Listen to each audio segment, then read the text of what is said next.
کیا ہو اگر کسی کی سب سے بڑی غلطی ہی اس کے سب سے بڑے معجزے کا سبب بن جائے؟ آئیے آج سنتے ہیں ایک نبی کی کہانی، ایک بہت بڑی مچھلی کی اور ایک ایسی دعا کی جس نے تقدیر کا رخ موڑ دیا۔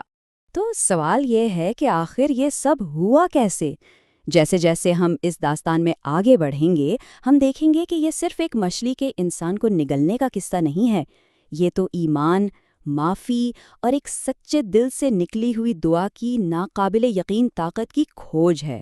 تو ہماری کہانی شروع ہوتی ہے ایک نبی سے، ایک خاص مشن سے اور بے صبری کے ایک ایسے لمحے سے جس نے سب کچھ بدل کر رکھ دیا۔ ذرا تصور کیجئے نینوا کے شہر کا، ایک ہلچل سے بھرا بڑا شہر جو اپنی طاقت اور دولت کے نشے میں چور تھا، لیکن اپنے بنانے والے کو بھول چکا تھا۔ اسی شہر میں اللہ نے حضرت یونس علیہ السلام کو ایک بہت سیدھے مگر گہرے پیغام کے ساتھ بھیجا تھا۔ لیکن ہوا کیا؟ نینوا کے لوگوں نے تو جیسے کان ہی بند کر لیے تھے۔ انہوں نے حضرت یونس کی باتوں کا مذاق اڑایا، اپنے بتوں کو اور مضبوطی سے تھام لیا اور ان کے پیغام کا جواب دشمنی سے دیا۔ دن گزرتے گئے، وہ ان کی نفرت کا سامنا کرتے رہے اور آہستہ آہستہ ان کی امید کمزور پڑنے لگی۔ اور پھر وہ لمحہ آ ہی گیا جس نے سب کچھ بدل دیا۔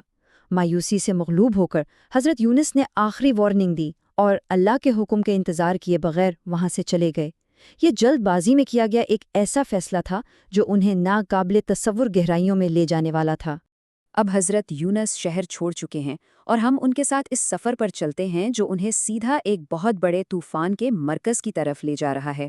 انہوں نے سوچا کہ چلو ایک کشتی میں سوار ہو کر یہاں سے نکل جاتے ہیں، لیکن سمندر کے ارادے کچھ اور ہی تھے۔ اچانک ایک خوفناک طوفان امڑ آیا جس نے کشتی کو ایک کھلونے کی طرح اچھالنا شروع کر دیا۔ لہریں ڈیک سے ٹکرا رہی تھیں اور جہاز پر سوار ہر شخص کے دل میں خوف بیٹھ گیا۔ ملاحوں کو لگا کہ بھئی کچھ تو گڑبڑ ہے۔ ان کا ماننا تھا کہ جہاز پر موجود کوئی شخص اس آسمانی غضب کا سبب ہے، تو انہوں نے قرآندازی کی تاکہ مجرم کا پتہ چلے۔ ایک بار، 2 بار، 3 بار اور ہر بار قرآن حضرت یونس کے نام نکلا۔ اب وہ جان گئے کہ یہ کوئی اتفاق نہیں، یہ تو اللہ کا ہی فیصلہ ہے۔ اور جیسے ہی انہیں بھپری لہروں میں پھینکا گیا، ایک ایسا منظر سامنے آیا جس کا کوئی تصور بھی نہیں کر سکتا تھا۔ اللہ کے حکم سے ایک بہت بڑی مچھلی گہرائیوں سے نمودار ہوئی اور انہیں پورا نگل گئی۔ لیکن یہ تباہی کا عمل نہیں تھا، بلکہ حفاظت کی ایک عجیب اور پراسرار شکل تھی۔ مچھلی کو حکم تھا کہ انہیں کوئی نقصان نہ پہنچے۔ اب کہانی کا رخ ایک بالکل مختلف سمت میں مڑتا ہے، باہر کی دنیا سے اندر کی تاریکی کی طرف، ایک ایسی جگہ جہاں ایک دعا امید کی کرن بن کر چمکے گی۔ ذرا اس منظر کا تصور کریں، مکمل تنہائی اور نا امیدی، ایک اندھیرا رات کا، دوسرا سمندر کی اتھاہ گہرائیوں کا اور تیسرا مچھلی کے پیٹ کا۔ ان 3 اندھیروں میں گھرے ہوئے انہوں نے اپنے رب کو پکارا، اور اسی گہری تاریکی میں ان کے دل اور زبان سے وہ الفاظ نکلے جو تاریخ کا حصہ بن گئے۔ انہوں نے اپنی کوتاہی کا اعتراف کیا اور اللہ کی عظمت کو تسلیم کیا۔ یہ مکمل عاجزی اور خود سپردگی کی دعا تھی جو آسمانوں کو چیرتی ہوئی سیدھی اوپر گئی، اور اللہ نے اپنے بندے کی اس سچی پکار کو سنا اور قبول فرمایا۔ تب سے یہ دعا مشکل میں گھرے لوگوں کے لیے تسلی اور امید کا ذریعہ بن گئی ہے۔ یہ اس بات کی یاد دہانی ہے کہ تاریک ترین لمحات میں بھی اللہ کی رحمت بہت قریب ہوتی ہے۔ تو دعا قبول ہو گئی۔ اب آگے کیا ہوا؟ اب کہانی نجات اور اس کے بعد ملنے والے ایک گہرے سبق کی طرف بڑھتی ہے۔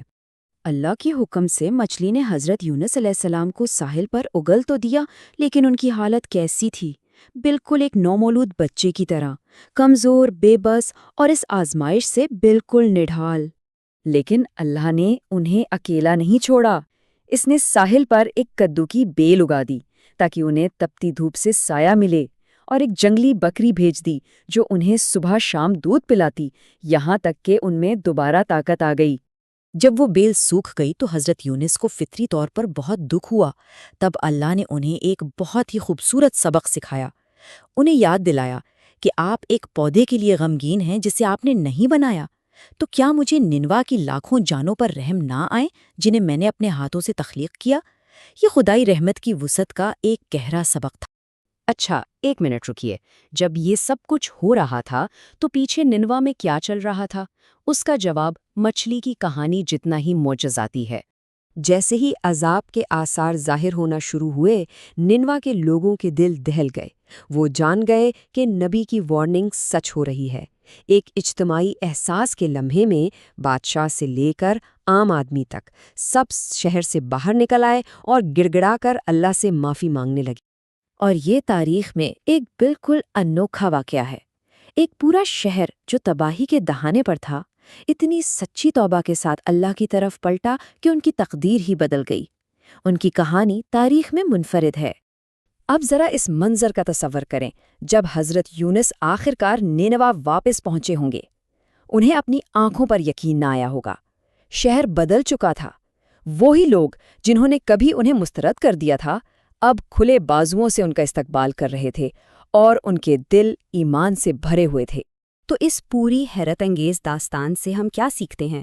یہ ہمیں سکھاتی ہے کہ توبہ کا دروازہ ہمیشہ کھلا ہے، کہ اللہ کی رحمت ہر غلطی سے کہیں بڑی ہے، اور یہ کہ صبر ایک ایسی نیکی ہے جو ایک بہت ہی خوبصورت انجام تک پہنچا سکتی ہے۔ حضرت یونس علیہ السلام کا مقام اتنا بلند ہے کہ خود پیغمبر اسلام صلی اللہ علیہ وسلم نے فرمایا، کوئی یہ نہ کہے کہ میں یونس بن متہ سے بہتر ہوں۔ یہ ان کی کہانی میں موجود عاجزی اور ایمان کے گہرے اسباق کا سب سے بڑا ثبوت ہے۔ آخر میں یہ کہانی ہمیں ایک سوال کے ساتھ چھوڑ جاتی ہے۔ اگر 3 اندھیروں کی گہرائی میں کی گئی ایک سچی دعا قبول ہو سکتی ہے، تو ہماری زندگی کی کون سی تاریکیاں ہیں جنہیں ایک مخلص پکار سے روشن نہیں کیا جا سکتا؟